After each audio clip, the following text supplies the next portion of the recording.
In the Catholic Church, there is a strong belief in saints. A saint is someone who has been martyred for their beliefs, or someone who has had a miraculous event surrounding them that designates them as a saint. Um, in the Catholic Church, lots of people will pray to a particular saint, a saint who is the patron saint of some particular profession or group of people. And so, for instance, if you lose your hearing, you would pray to a certain saint who is associated with hearing loss. And that saint will then intercede on your behalf with God to give you blessings. That's where that's the belief system in the Catholic Church. The reason we're talking about saints in this prep class is because a lot of art features images of saints. And we're going to see a lot of that art in churches and in museums as we go on this study abroad. So we wanted you to be familiar with a few of the saints and how they are represented in art. We'll start with Saint Agnes. Saint Agnes is always depicted with a lamb. You can see the lamb there on the right. That's because her name, Agnes, is a version of Agnus Dei, which is Lamb of God. Saint Catherine of Siena is usually depicted with stigmata in her hands and her feet because she received the stigmata as part of a miracle which basically made her a saint. Saint Cecilia, you can find her because she's the one holding a musical instrument. You can see in the bottom middle, you see a woman holding a type of portable organ. That's Saint Cecilia. She is the patron saint of music and musicians. Saint Denis is a saint that we will see in Paris. Here is a picture of him. Oftentimes, saints are depicted in a way that tells you how they were martyred. Saint Denis, as you can tell from his sculpture here, was beheaded, and so he is often depicted holding his own head. A lot of people, when they first get acquainted with the iconography and symbology of the saints, are initially repulsed by the gruesome nature of some of these saints. But if you can change your view from saying, oh, that's gruesome, to instead recognizing that this is a representation of this saint's faith. He was willing to die for the gospel, and so he was beheaded as a type of persecution against the gospel of Jesus Christ. So look at it as a representation of faith rather than a gruesome thing. Saint Francis of Assisi, he also is represented with the stigmata in his hands and his feet because he received those in a vision he had. We bought our kids some toy Saint Francis and Saint Catherine of Assisi.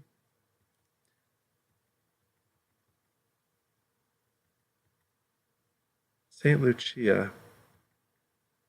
On our last study abroad, we had each of our children and each of our students pick a saint to look for everywhere we went.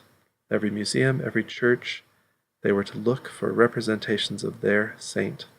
Our oldest daughter chose Saint Lucia.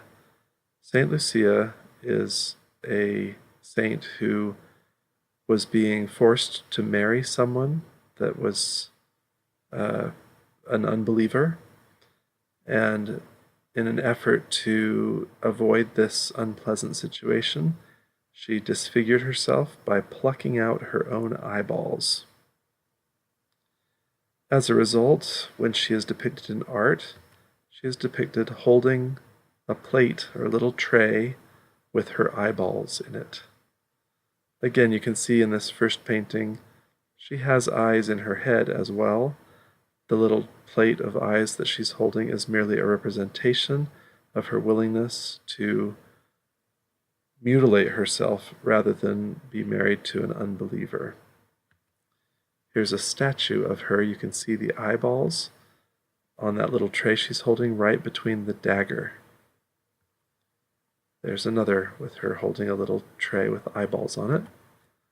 There's our daughter standing in front of a painting of St. Lucia. Here's a close-up of St. Lucia holding the little plate with her eyeballs on it. Another one, and another one. When we were in Venice, Italy, a few years back, we found a church that was named after St. Lucia. When you go in a lot of Catholic churches, you can pay a little money to get a little tea light candle that you can light, and it represents a prayer going to heaven. In St. Lucia's church, here's what the candle looks like. It's eyeballs. St. Agatha is one of the more gruesome saints. My kids got very good at spotting her all over Europe, wherever we went. St. Agatha also was being married to an unbeliever, so she wanted to mutilate herself. So she cut off her own breasts. So here, and she's usually depicted holding a plate of her own breasts.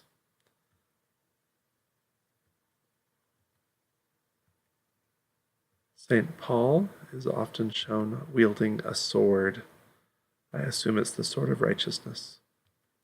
St. Peter is often depicted holding keys. Our youngest child chose St. Peter as her saint to watch for on our study abroad, and she found St. Peter all over the place. There he is holding some keys.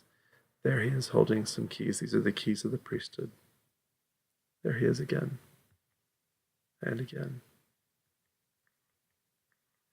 St. Sebastian was martyred by being shot with arrows. In this painting, you can see he is holding an arrow.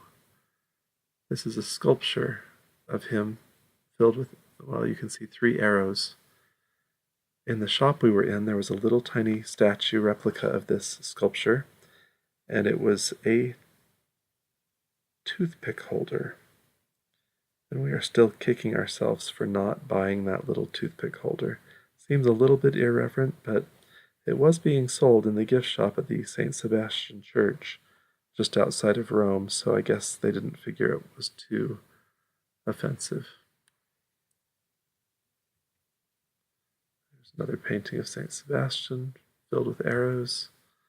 This is one of our former students pointing out St. Sebastian. That was the saint she chose to look for, and she found one full of arrows. Next is St. Veronica. My wife can explain this better than I, but St. Veronica, her name, Vero, is a similar word to truth, Vero, and Nika is a anagram of icon, or a type of anagram of icon. So true icon is what her name means. And what that means is that she is a saint because she is, according to the legend, when Christ was carrying the cross to Golgotha, she went forward and wiped his face with a cloth that she was holding, and the cloth then retained the image of Christ on the cloth. So whenever you see Saint Veronica in art, she's holding a cloth with Christ's face on it, like here in the lower right, here, and here. This painting is actually in the Louvre, so you will be able to see this in Paris.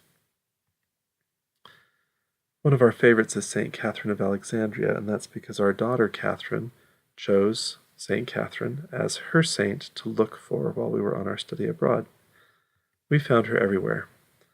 The method of martyrdom for her was that she was lowered onto 2 spinning wheels that had spikes on them to cut her open and kill her. The story goes that an angel came just as she was about to be killed, and the angel broke the wheels, so she was saved from that horrible, gruesome fate. She was martyred after all. I believe they just stabbed her with a sword after the wheels were broken. So you'll often see her with broken wheels, like in this one. In the upper left, you see the broken wheel. Same with this one. Here you see her standing on her broken wheel on the lower right. Here on the left, she's standing on her broken wheel. Next to her red cloak, you can see a portion of the broken wheel peeking out between her and the person standing next to her. Here you can see her holding it, basically center of the painting, holding her broken wheel. Off to the left, you can see her on the far left with her wheel poking in from the side. Her broken wheel is on the floor. She's holding her broken wheel, standing on her broken wheel. You can see the broken wheel peeking out near the hem of her dress.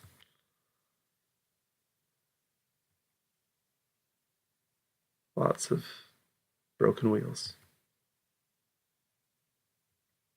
Our daughter Kate got very good at spotting St. Catherine everywhere we went.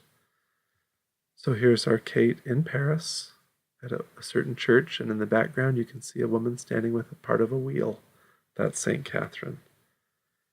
Here is our own Catherine, kneeling on the ground in front of Notre Dame Cathedral in Paris. And you can see that the stone she's looking at says St. Catherine. I believe Catherine's in the background of this painting. There she is near the front, left. Yeah, our Kate got very good at finding Catherine everywhere.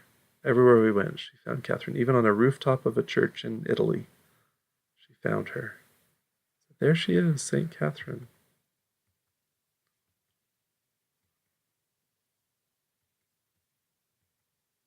Here's a painting in which you can see a number of saints. On the lower right, you can see St. Catherine with her wheel, and right next to her, I believe, is St. Agnes with her lamb.